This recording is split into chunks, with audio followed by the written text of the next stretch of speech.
तो मैं आपको डायरेक्ट इनडायरेक्ट, जिसे नरेशन भी कहा जाता है, पढ़ाने चल रहा हूँ। इसके अंतर्गत मैं आपको इंट्रोगेटिव सेंटेंस को बताने चल रहा हूँ कि किस प्रकार रिपोर्टेड स्पीच में इंट्रोगेटिव सेंटेंस आ जाएगा तो उसे कैसे बदलेंगे। इसके पहले मैं आपको अफर्मेटिव सेंटेंस बता चुका हूँ, एसर्टिव सेंटेंस बता चुका हूँ। एसर्टिव सेंटेंस में अफर्मेटिव सेंटेंस और निगेटिव सेंटेंस आते हैं, इन दोनों को कैसे बदला जाएगा बता चुका हूँ। अब मैं आपको बताने चल रहा हूँ कि जब इंट्रोगेटिव सेंटेंस आ जाएगा तो उसे कैसे आप इनडायरेक्ट में बदलेंगे। तो आप लिखें, पहले नियम लिखिए। पहला नियम, कॉपी खोल लीजिए, कलम ले लीजिए और निश्चित रूप से नियम को लिखिए। जब रिपोर्टेड स्पीच में इंट्रोगेटिव सेंटेंस आते हैं, जब रिपोर्टेड स्पीच में इंट्रोगेटिव सेंटेंस आते हैं, रिपोर्टेड स्पीच माने ये इन्वर्टेड कामा के अंदर का है, तो रिपोर्टिंग वर्ब सेड को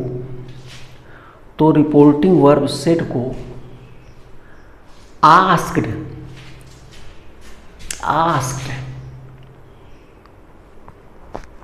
अथवा कभी कभी इंक्वायर्ड ऑफ में बदल देते हैं, देखिए, यदि इंट्रोगेटिव सेंटेंस हेल्पिंग वर्ब अर्थात सहायक क्रिया से प्रारंभ होते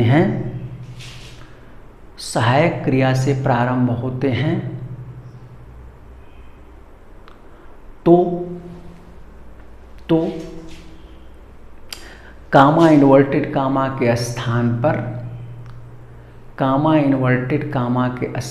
पर इफ या वेदर लगाते हैं। इफ या वेदर, WHETHER, इफ या वेदर लगाते हैं। और यदि इंट्रोगेटिव सेंटेंस क्वेश्चन वर्ड अर्थात प्रश्नवाचक शब्द से शुरू होते हैं, तो कामा इन्वर्टेड कामा के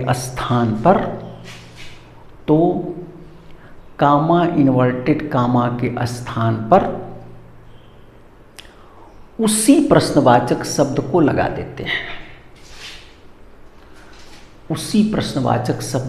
देते हैं, तथा शेष वाक्य को एसर्टिव में बदलकर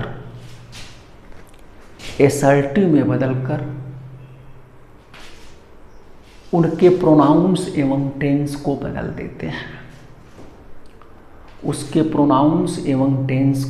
देते हैं। ये आपका नियम हो गया। अब इस नियम को जरा समझ लीजिए। आप कह रहा है कि यदि रिपोर्टेड स्पीच में इंट्रोगेटिव सेंटेंस आएगा तो पहला काम हम क्या करेंगे, रिपोर्टिंग वर्ब सेड को आस्क्ड या इंक्वायर्ड, कभी कभी बताएंगे कहाँ, इंक्वायर्ड ऑफ में बदल देते हैं। और आस्क्ड और इंक्वायर्ड ऑफ इन दोनों के बाद टू का प्रयोग नहीं करते हैं, याद रखिए। ये छूट गया लिखाने में, लेकिन याद रखिए, यानी आस्क्ड और इंक्वायर्ड ऑफ के बाद टू नहीं लगाते हैं। अब प्रश्नवाचक शब्द यानी क्वेश्चन वर्ड इंट्रोगेटिव सेंटेंस दो प्रकार का होता है। एक हेल्पिंग वर्ब सहायक क्रिया से शुरू होता है, जैसे are you going, do you go, will you help me, can you do this work, ये सब हेल्पिंग वर्ब सहायक क्रिया से शुरू हो रहा है। तो यदि इस तरीके का इंट्रोगेटिव रहता है तो हम कामा, इन्वर्टेड कामा के स्थान पर कंजंक्शन के रूप में क्या लगाते हैं, इफ या वेदर, दोनों में से कोई लगा सकते हैं। और यदि इंट्रोगेटिव सेंटेंस प्रश्नवाचक शब्द से, क्वेश्चन वर्ड से शुरू होता है, जैसे what are you going, where do you go, how are you, ये सब प्रश्नवाचक शब्द यानी इंट्रोगेटिव वर्ड से शुरू हो रहा है, तो यही प्रश्नवाचक शब्द जो रहते हैं इंट्रोगेटिव वर्ड्स, वही जो है कंजंक्शन हो जाते हैं। और इसके बाद जो शेष वाक्य बचा हुआ है तब भी वो इंट्रोगेटिव रहेगा, प्रश्नवाचक शब्द हट जाएगा तो वो सहायक क्रिया से शुरू हो जाएगा। तो उसको हम एसर्टिव में बदल देते हैं। एसर्टिव का मतलब क्या होता है, अफर्मेटिव एवं निगेटिव में। यदि वाक्य इंट्रोगेटिव निगेटिव में है तो वो निगेटिव में आ जाएगा, और यदि वाक्य केवल इंट्रोगेटिव में है तो वो अफर्मेटिव में आ जाएगा। तो फिर हम उसको जैसा है वैसा बदल देते हैं, और उसके बाद जब इतना कर देंगे तो एसर्टिव में आ गया। फिर उसके प्रोनाउंस एवं टेंस को बदल देते हैं, और वाक्य के अंत में फुल स्टॉप लगाते हैं। जो क्वेश्चन वर्ड था वो ख़त्म हो जाता है, क्योंकि यह वाक्य आपका अब एसर्टिव हो गया तो फुल स्टॉप लग जाता है, प्रश्नवाचक शब्द खत्म, प्रश्नवाचक शब्द खत्म हो जाता है। जैसे उदाहरण आप देखिए, ये वाक्य है, I said to him are you going, I said to him are you going, यह एक वाक्य है। I said to him are you going, ये वाक्य है। अब इसको बदलना है, I said to him are you going, तो ये कैसा है, तो आर यू गोइंग ये किससे शुरू है, सहायक क्रिया से शुरू है। आर यू गोइंग सहायक क्रिया से शुरू है। तो चाहे सहायक क्रिया से शुरू हो या प्रश्नवाचक शब्द से शुरू हो, चाहे ये सहायक क्रिया से शुरू हो आपका क्वेश्चन वर्ड इंट्रोगेटिव सेंटेंस, चाहे क्वेश्चन वर्ड से शुरू हो, पहला काम हम क्या करेंगे, सेड को हम आस्क्ड में बदलेंगे। तो हो जाएगा आई आस्क्ड, आज के बाद टू लगेगा नहीं, हिम। कामा इन्वर्टेड कामा के अब क्या हो जाएगा, इफ, क्योंकि ये सहायक क्रिया से शुरू है तो इफ हो गया। अब आर यू गोइंग अब भी इंट्रोगेटिव है ही है, इसको हम एसर्टिव में बदलेंगे। एसर्टिव का मतलब क्या है, कर्ता पहले आएगा क्रिया बाद में जाएगी। तो आर यू गोइंग का एसर्टिव क्या हो जाएगा, you are going. Are you going interrogative है तो इंट्रोगेटिव अफर्मेटिव में आएगा, तो क्या हो जाएगा, यू आर गोइंग। और अब बदल दीजिए यू आर गोइंग को, you second person. Second person किसके अनुसार, यही प्रक्रिया जो 4 स्टेप हैं हम देखते हैं कि बदलने वाला प्रोनाउन किस पर्सन में है, तो यू को बदल रहे हो, यू किस पर्सन में है, सेकेंड पर्सन में है। दूसरा काम, वह प्राप्त पर्सन किसके अनुसार बदलता है, सेकेंड पर्सन पाए हो, सेकेंड पर्सन किसके अनुसार बदलता है, अब तो ये है सेकेंड पर्सन, वो ऑब्जेक्ट के अनुसार, किसके ऑब्जेक्ट के अनुसार, रिपोर्टिंग वर्ब। रिपोर्टिंग वर्ब क्या है, आई सेड टू हिम, इसका ऑब्जेक्ट क्या है, हिम, तो यू बदलेगा हिम के अनुसार। इसका मतलब यू के स्थान पर हिम या इसका कोई रूप आएगा। तीसरा काम, बदलने वाला प्रोनाउन किस कारक में है, तो किसको बदल रहे हो, यू को। यू किस कारक में है, तो कर्ता कारक में है, यू कर्ता कारक में है। अब चौथा काम, आने वाला प्रोनाउन इसी कारक में होगा, यानी कर्ता कारक होगा। आने वाला प्रोनाउन इसी कारक में होगा माने कर्ता कारक होगा। कौन इसके स्थान पर आने वाला है, यू के स्थान पर हिम आने वाला है, और हिम कर्ता कारक होगा, तो हिम का कर्ता कारक क्या हो जाएगा, ही, तो हो जाएगा ही। और यू आर गोइंग ये किस टेंस में है, प्रेजेंट कॉन्टिन्यूअस टेंस में है। तो प्रेजेंट कॉन्टिन्यूअस बदल किस में आता है, पास्ट कॉन्टिन्यूअस में। पास्ट कॉन्टिन्यूअस में क्या लगता है, वाज, वेयर, और क्रिया में आईएनजी, तो हो जाएगा इफ ही वाज गोइंग। और इसके बाद ये फुल स्टॉप लगेगा, ये प्रश्नवाचक चिन्ह नहीं रहेगा। तो हो गया I asked him if he was going. मेरे ख्याल से आप समझे होंगे इसको। फिर एक उदाहरण और देखिए, he said to her can you tell me what the time is. He said to her can you tell me what the time is, ये भी देखिए कैन से शुरू हो रहा है, सहायक क्रिया से।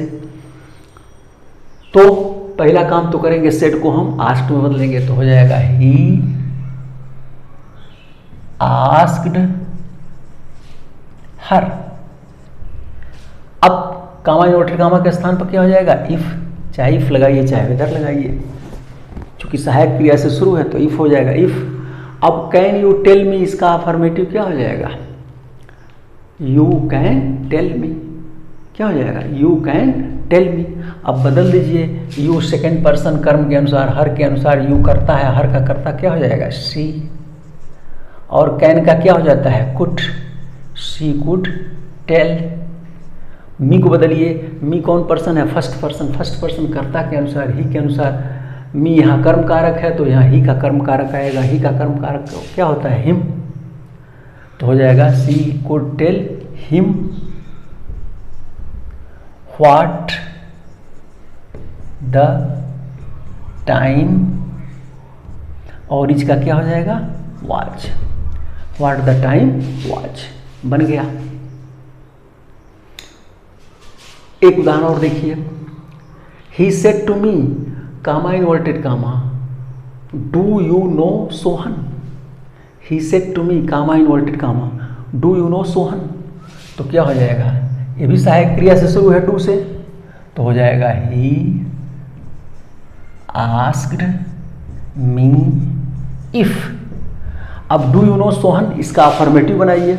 डू यू नो सोहन ये प्रेजेंट इंडेफिनिट का इंट्रोगेटिव है, तो इसका अफर्मेटिव क्या हो जाएगा, डू खत्म हो जाएगा, यू नो सोहन। अगर डू से है तो डू खत्म हो जाता है तो अफर्मेटिव हो गया। अगर डज रहता तो डज खत्म होता और क्रिया में ऐसे यस लग जाता, और अगर डिड रहता तो डिड खत्म होता और वर्ब का सेकेंड फॉर्म लग जाता, तो हो जाता do you know Sohan, do खत्म हो गया, यू नो सोहन। अब बदल दीजिए, यू सेकेंड पर्सन कर्म के अनुसार, मी के अनुसार, यू करता है तो मी का कर्ता क्या हो जाएगा, आई।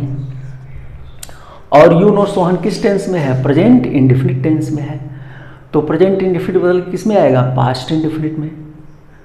आप टेंस का नियम लिख चुके हैं, पास्ट इंडेफिनिट में क्या होगा, वर्ब का सेकेंड फॉर्म लगता है, तो हो जाएगा न्यू, तो हो जाएगा इफ आई न्यू सोहन,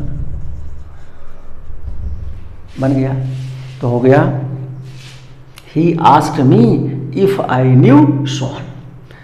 एक उदाहरण और देख लीजिए, she said to him, did you lend me your book. She said to him, comma inverted comma, did you lend me your book, तो क्या हो जाएगा, सी आस्क्ड हिम। यहाँ भी इफ ही लगेगा, चाहे इफ लगाइए चाहे वेदर लगाइए। डिड यू लेंड मी, इसका अफर्मेटिव क्या हो जाएगा, did you lend me your book, इसका अफर्मेटिव क्या हो जाएगा, यू सेकेंड फॉर्म हो जाएगा। तो अब सेकेंड फॉर्म हो जाएगा, तो जब सेकेंड फॉर्म हो जाएगा तो पास्ट इंडेफिनिट हो जाएगा। डिड यू लेंड मी, तो देखिए डिड यू लेंड मी है तो इसका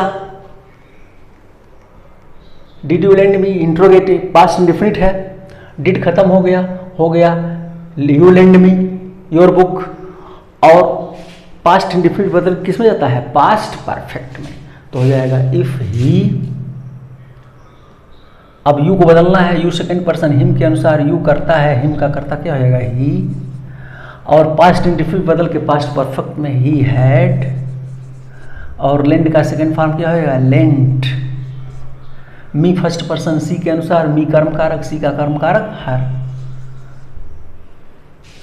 योर सेकेंड पर्सन कर्म के अनुसार, हिम के अनुसार, योर संबंध कारक, हिम का संबंध कारक हिज बुक, तो हो जाएगा she asked him if he had lent her his book. She asked him if he had lent her his book. You इसके अनुसार ही हो गया, मी इसके अनुसार हर हो गया, और फिर योर इसके अनुसार हिज हो गया। तो इस प्रकार आपको मैंने ये उदाहरण बताया। ये सारे उदाहरण जो हैं ऐसे हैं जिसमें सहायक क्रिया से शुरू हो रहे हैं, सब सहायक क्रिया से शुरू हैं। अब मैं आपको उदाहरण देने चल रहा हूँ कि किस प्रकार क्वेश्चन वर्ड यानी प्रश्नवाचक शब्द से जब शुरू होगा तो उसे आप कैसे बनाएंगे, इसका उदाहरण मैं आपको देने चला। तो ये उदाहरण आप देखिए, he said to me comma inverted comma where do you live. He said to me comma inverted comma where do you live. तो ये देखो वेयर डू यू लिव प्रश्नवाचक शब्द से शुरू है। अब इसको बनाना है हमको, इसे हमें कैसे बनाना है, तो इसके लिए नियम तो आप लिख चुके हैं, पहले ही लिखे हुए हैं नियम कैसे बनाना है। पहला काम तो हम करेंगे कि सेट को किस में बदल देंगे, आस्क्ड में बदल देंगे।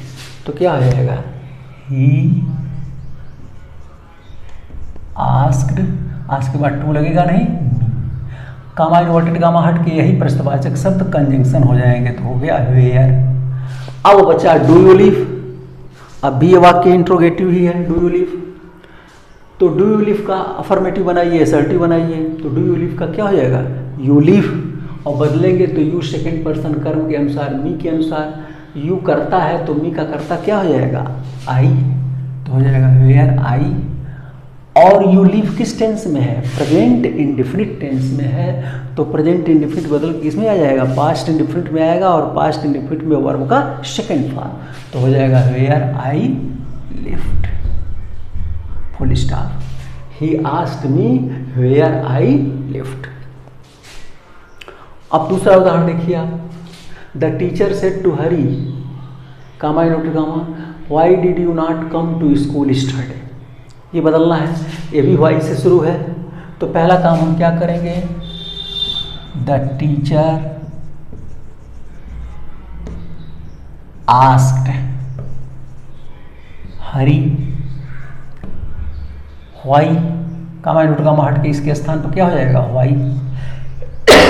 अब did you not come to school, इसका अफर्मेटिव क्या हो जाएगा, असर्टिव। तो did you not come to school यह है इंट्रोगेटिव निगेटिव है, तो ये बदल के किस में आएगा, निगेटिव में आएगा। और इंट्रोगेटिव रहता तो अफर्मेटिव में आता है, इंट्रोगेटिव निगेटिव है तो निगेटिव में आएगा। तो वाई हो गया, डिड यू नॉट कम का क्या हो जाएगा, negative. You did not come, you did not come to school study. अब यू को बदलिए, यू सेकेंड पर्सन कर्म के अनुसार, हरि के अनुसार यू करता है, हरि के लिए करता क्या हो जाएगा, ही। अब ही किसके लिए आया है, हरि के लिए, क्योंकि ही टीचर के लिए भी आ सकता है, इसलिए लगा दीजिए ही किसके लिए आया है, डाउट न रहे, मालूम हो जाए कि हाँ ही हरि के लिए ही आया है, नहीं तो एग्जामिनर समझेगा कि ही टीचर के लिए आया होगा, तो हो जाएगा इफ ही। अब you did not come to school study, ये पास्ट इंडेफिनिट का निगेटिव है, तो पास्ट इंडेफिनिट किस में बदल जाता है, पास्ट परफेक्ट में जाता है, तो पास्ट परफेक्ट का निगेटिव हो जाएगा। तो पास्ट परफेक्ट में क्या लगता है, हैड और नॉट, तो हो जाएगा why he had not come to school. अब स्टडी का क्या हो जाएगा, दी प्रीवियस डे, बन गया। The teacher asked Hari why he had not come to school the previous day. एक और देखिए, he said to Mohan comma inverted comma how much money do you want. He said to Mohan how much money do you want. तो अब देखिए ये भी प्रश्नवाचक शब्द से ही, क्वेश्चन वर्ड से ही शुरू हो रहा है, तो हो जाएगा he asked Mohan, comma inverted comma हट गया, यही ये कंजंक्शन हो गया पूरा, क्योंकि हाउ मच अपने आगे वाले नाउन को लेके रहता है। तो ही asked Mohan how much money. अब डू यू वांट, इसका अफर्मेटिव क्या हो जाएगा, यू वांट, डू खत्म हो गया, यू वांट, और बदलेंगे यू सेकेंड पर्सन मोहन के अनुसार, यू करता है यहाँ, तो मोहन का करता क्या हो जाएगा, ही। और ये ही किसके लिए आया, मोहन के लिए आया, टीचर के लिए नहीं है, ही। और यू वांट प्रेजेंट इंडेफिनिट बदल किस में आ जाएगा, पास्ट इंडेफिनिट में, तो हो जाएगा he asked Mohan how much money he wanted, full stop. चौथा है, I said to her comma inverted comma who are you and where are you coming from. मैंने उससे कहा हु आर यू, तुम कौन हो, and where are you coming from, तुम कहाँ से आ रही हो। अब देखिए जब हूँ रहेगा तो इसमें इंक्वायरी होती है, और जब ये महसूस हो कि इसमें इंक्वायरी की जा रही है, पूछताछ जानकारी ली जा रही है, तो वहाँ इंक्वायर्ड ऑफ का प्रयोग आप करेंगे। प्रायः हूँ जब कंजंक्शन रहता है तो इंक्वायर्ड ऑफ लगता है। याद रखिए, नोट कर लीजिए कि प्रायः जब कंजंक्शन हूँ आता है, ये प्रश्नवाचक शब्द हूँ से प्रारंभ होता है, इंट्रोगेटिव सेंटेंस जब हूँ से होता है तो प्रायः उसमें इंक्वायरी रहती है, और तब हम रिपोर्टिंग वर्ब सेड को इंक्वायर्ड ऑफ में बदलते हैं। तो यहाँ हो जाएगा I enquired, ENQUIRED, enquired of her, I enquired of her. Comma inverted comma की जगह पर यही हूँ हो गया, हूँ। आर यू, अब हूँ तो कंजंक्शन हो गया, बचा आर यू। आर यू का अफर्मेटिव क्या हो जाएगा, अफर्मेटिव माने कर्ता पहले आए क्रिया बाद में जाए, तो आर क्रिया है, यू करता है, तो क्या हो जाएगा हूँ। ये हूँ तो कंजंक्शन हो गया, वास्तव में तो ये सब्जेक्ट हूँ था तो कंजंक्शन हो गया। अब आर यू बचा, तो आर यू में आप जब वाक्य बनाएंगे तो कर्ता कौन होगा, यू हो जाएगा, यू आर, तो हो जाएगा हूँ यू आर। और बदलेंगे तो क्या हो जाएगा, यू सेकंड पर्सन कर्म के अनुसार, हर के अनुसार, यू करता है, हर का कर्ता क्या हो जाएगा सी, हूँ सी, और आर का क्या हो जाएगा वाज। तो हो गया आई enquired of her who she was, and where conjunction हो गया। आर यू कमिंग फ्रॉम, इसका भी अफर्मेटिव बनाएंगे, तो आर यू कमिंग का क्या हो जाएगा, you are coming from, you are coming from. अब इसको बदल दीजिए, यू सेकेंड पर्सन कर्म के अनुसार, हर के अनुसार, यू करता, हर का करता सी, हो जाएगा एंड वेयर सी, आर का क्या हो जाएगा वाज कमिंग फ्रॉम। तो अब बनाए तो क्या हो जाएगा, I enquired of her who she was, and who she was, and where she was coming from, full stop. ये बन गया आपका, ये आपका बन गया।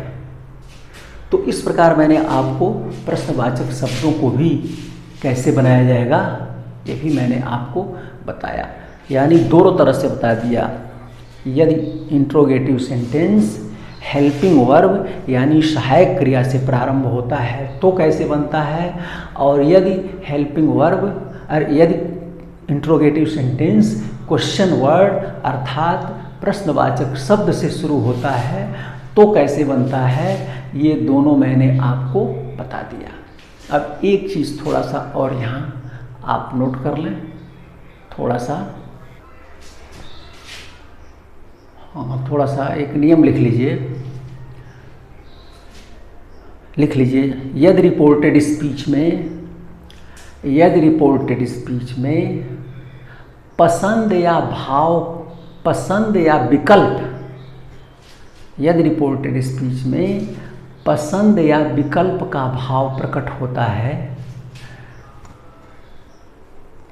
तो वहाँ कंजंक्शन के रूप में वेदर ही लगाते हैं, इफ नहीं लगाएंगे।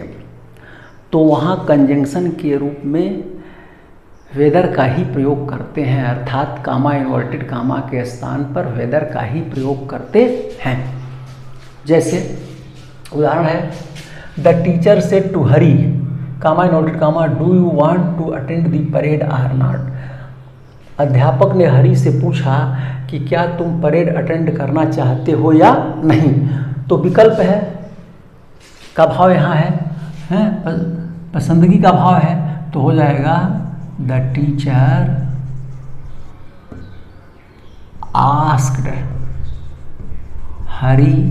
अब यहाँ इफ ना होकर के डू यू सहायक क्रिया शुरू है, इफ ना होकर के वेदर का ही प्रयोग, ठीक है, वेदर अब डू यू वांट, इसका अफर्मेटिव क्या हो जाएगा, यू वांट, और बदलेंगे तो यू सेकंड पर्सन हरि के अनुसार, यू करता, हरि के लिए करता, ही कोष्ट में लिख लीजिए, हरि के लिए आया है, हरि। अब यू वांट प्रेजेंट इंडेफिनिट बदल के past indefinite, wanted, if he wanted to attend the parade or not, बन गया। ऐसे ही एक और देखिए, the mother said to her son do you want to have milk or tea, तो यहां भी हो जाएगा द मदर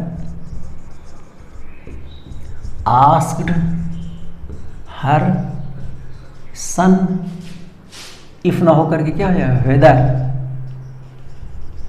वेदर। अब डू यू वांट, ये भी अफर्मेटिव हो जाएगा, you want present infinite tense में है, तो बदलेंगे तो यू सेकंड पर्सन सन के अनुसार, यू करता है, सन के लिए करता हो जाएगा ही, और पास्ट इंडेफिनिट में आ जाएगा wanted, if he wanted to have milk or tea. इस प्रकार आपको हमने बताया। अब कुछ और इंट्रोगेटिव में बचा हुआ है, तो वो नियम और प्लस कुछ अभ्यास कराना, ये मैं इसके आगे वाले वीडियो में आपको बताऊंगा। बहुत बहुत धन्यवाद।